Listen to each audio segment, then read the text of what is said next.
Hindi naman makapasok ang truck dito. So, ibig sabihin, paano to? Tapos yung hollow block, ginawang bakod.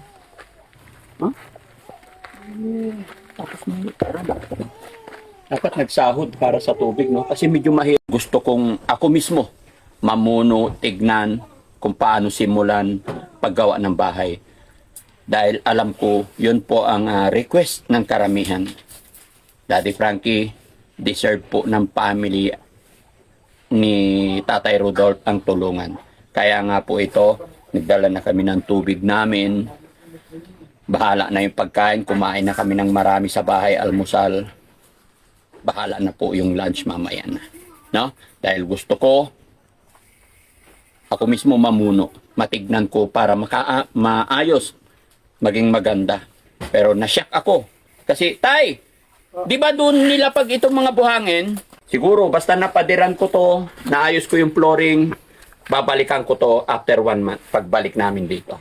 Depende na po yan sa mangyayari, depende na po sa magiging usapan namin ni Puriman. At sabi ng isang comment section, Daddy Frankie, dalhin mong Puriman dyan yung gumawa sa bahay ni Kuya Oliver dahil maganda, sabi nila. Masusunod po. Napapapalakpak na si tatay. Anong pakiramdam mo, tay? Andito na ang materialis ng bahay mo. Morning sa atin lahat mga kababayan. Ito na po yung araw ng pagsisimula ng bahay ni Ate Dangdang. At thanks to God, today is Monday, July 19? 20. July 20. Yan, it's salary day pala. No? So wait lang, salary day sa Makati na aking staff. Mamayang hapon nandyan po ako para magpasweldo. Dito muna, tutulungan muna natin ang family ni Tatay Rodolph. Gaya na aking sinabi, pero nagtataka ako mga kababayan. Last Friday, dito ipinalapag ang buhangin at saka bato. Pero bakit nalipat sa loob? Ha? Parang ano Pero ano? Nakakapagtaka. Nalipat yung, kasi nabidyohan, sinan sa akin, dito nilapag ng supplier yung buhangin tsaka bato. Pero nagulat ako ngayong umaga, dahil ngayon sisimulan, nalipat na sa loob. Paano nilipat yan? No? Pero puntahan natin. Isa lang kung bakit ko na nagtaka at ako, parang curious ako. Doon mo mararamdaman or dito mo mararamdaman na gustong-gusto talaga ni Tatay Rodolph at ang kanyang mga anak pamilya na maayos yung kanilang bahay. Biruin mo, buhangin ba to? Nakaya nila? Sino maglilipat kundi sila rin lang? Pero tatanungin ko pa rin. No? Pero mahirap yun kung mano-mano nilang hinukay yun, ay binuhat. Napakahirap. Diyan mo talaga mararamdaman na gustong-gusto nila kasi iningatan nila yung walang natira. Sagad. No? Kaya samahan nyo ko mga kababayan. Parating na rin ang ating mga karpintero. Good morning everybody! Hello there! Talagang nagpakahirap talaga sila. No? Sobrang pagod yun. Tingnan nyo. Hindi naman makapasok ang truck dito. So, ibig sabihin, paano to? Tapos yung hollow block, ginawang bakod. Huh? Tapos dapat nagsahod para sa tubig, no? Kasi medyo mahirap ang tubig dito, mga kababayan. No? Ayan. Nagparating na po ako ng buhangin, bato, hollow blocks, plywood, semento. Yan. Hindi ko alam kung ilang semento ito mga kababayan. Hi Tay, good morning! Kumusta po? Ilang tong semento natin tayo na dumating? Bali, 60 pa lang. Oo, 60 pa lang yun. Pero may May natira pang 20 po. may dadalhin pa rin itong 20. Kasi 80 yung order ba natin? Very good. Saka 300 na hollow blocks pa. Ilan na yung dumating? Bali, 500 yata. Yung dumating 500. 800 na yung order natin. Okay, hindi ako nagkakamali. No? Hello Ate Dang!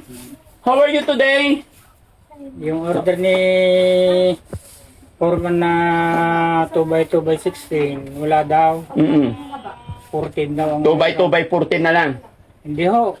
kukulangin po yun. Oh, Sabi ko, di, hati naman yun, magiging 8-8. Oo, sige, okay lang tayo. Okay? Tignan muna natin, pakita ko sa inyo mga kababayan. Tapos ito po yung mga 9mm, 12mm. Ayan. Although hindi pa ito ang kumpletong materyales mga kababayan, parang first partial pa lang po ito. Pero makikita nyo dahil sa mahal ng mga materialis ngayon, medyo mabigat na po. Pero gaya ng aking sinabi, dahil gusto natin makatulong at ito yung mission natin.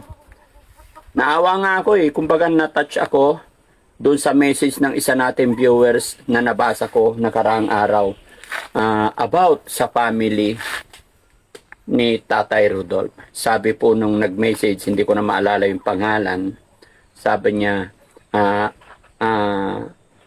sa edad po ni tatay at sa sitwasyon kalagayan ng pinagdadaanan nila, talagang makikita mo kung gaano kahirap yung pinagdadaanan.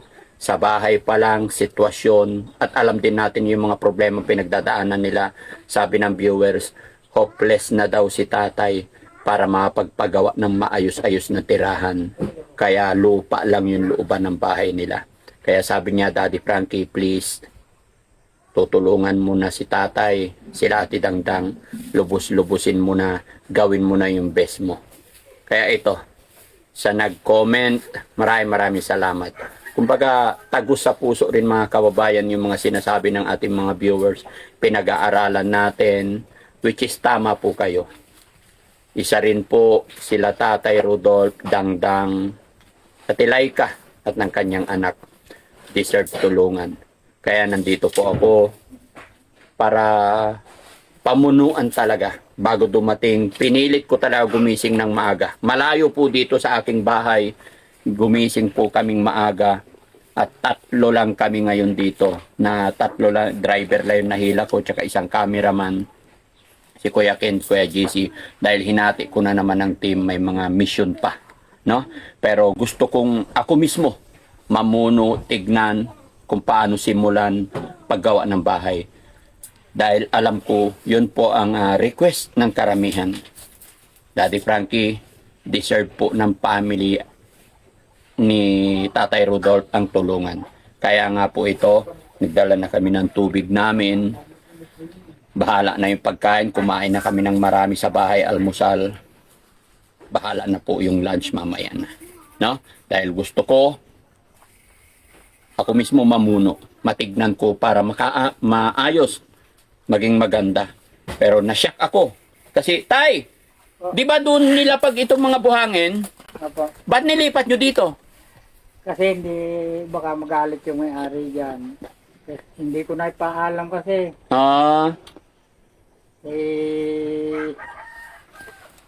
Pero, Stricto pa naman yung tao na yun. ay, stricto, okay lang. Pero alam nyo Tay, maliit na bagay, wag masyadong intindihin yung mga bagay-bagay. Sino naghakot ito? Yung bunso sa kayo, apo ko, saka tinawag ko rin si tutoy ko doon sa San Miguel. Hindi po biro-biro ang pagod na ginawa ninyo dito, ha? Sumakit nga yung mga ganito. Di ba? Apo, Hindi po biro-biro. Kaya sa susunod, wag na ha. Kasi instead po na makatulong ako sa inyo, baka magkasakit pa kayo, madagdagan yung problema. Ha? kaya naman daw eh. Oo, pero hindi biro-biro mga kababayan kasi doon nila pag sa labas, tapos nilipat nila rito. Ha? Huwag nyo nang ulitin yun, Tay. Tayo mismo makikipag-usap sa may-ari ng bahay ay lupa kasi wala naman nakatanim. Wala pong masama pag nakipag-usap tayo ng maayos. Na? Alam ko sa may-ari ng bahay, mababait yung mga yan. Basta kausapin lang natin in a good way, in a nice way. Di po? Ayan. So darating ngayon ng mga karpintero.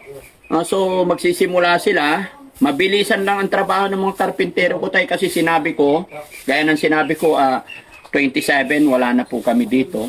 Kaya sana maayos na sa loob. No? Okay. So, naka-ready na po kayo?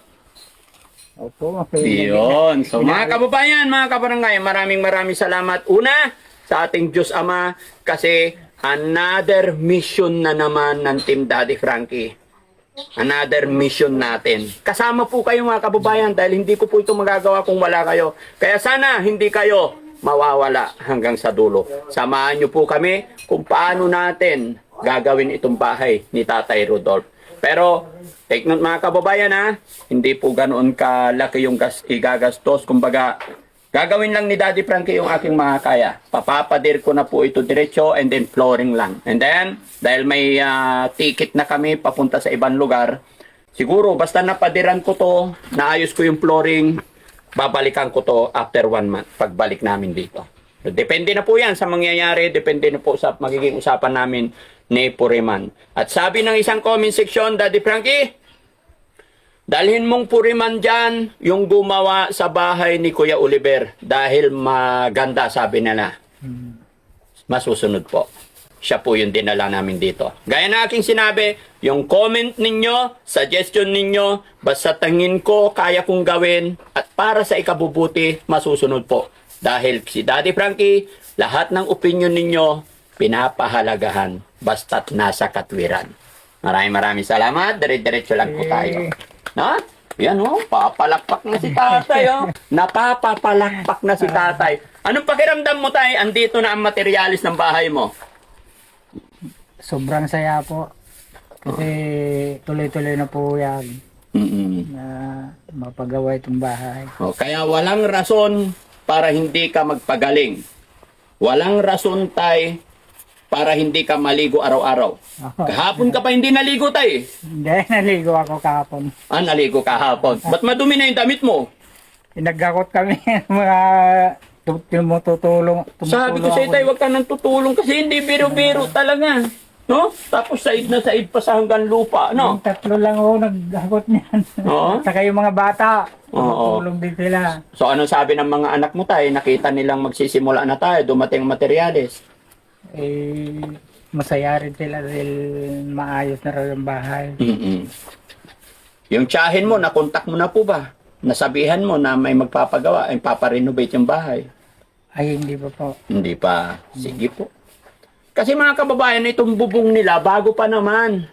Kaya ito, yung usapan namin ni tatay talaga, pader, paikot na pader, flooring. Pero depende na po yan, para mas mapaganda hanggat nandyan kayo. Kaya, para mas lalong gumanda, ako'y maglalambing mga kababayan. Sa mga hindi pa na-subscribe sa aking YouTube channel, papindot po. Pa-subscribe po, papindot na rin yung bell button para lagi kayo ma-update sa mga i-upload pa namin. At syempre, pa-share na rin ang video ito kung nandyan pa kayo para mas makatulong pa tayo. Sa inyong mga panunood mga kababayan, pag-share at hindi pag-escape ng ating ads, dyan po kami kumukuha ng pambili ng hollow blocks. Bato, simento, buhangin, lahat po. Hindi lang sa pamilyang ito, sa mga susunod pa natin mga tutulungan. No? Nawa, i-bless tayo ni Lord. Tuloy-tuloy lang po tayo. At thank you sa ating mahal na Panginoon dahil bumalik na yung lakas ng inyong lingkod. Normal na po tayo, kaya thank you.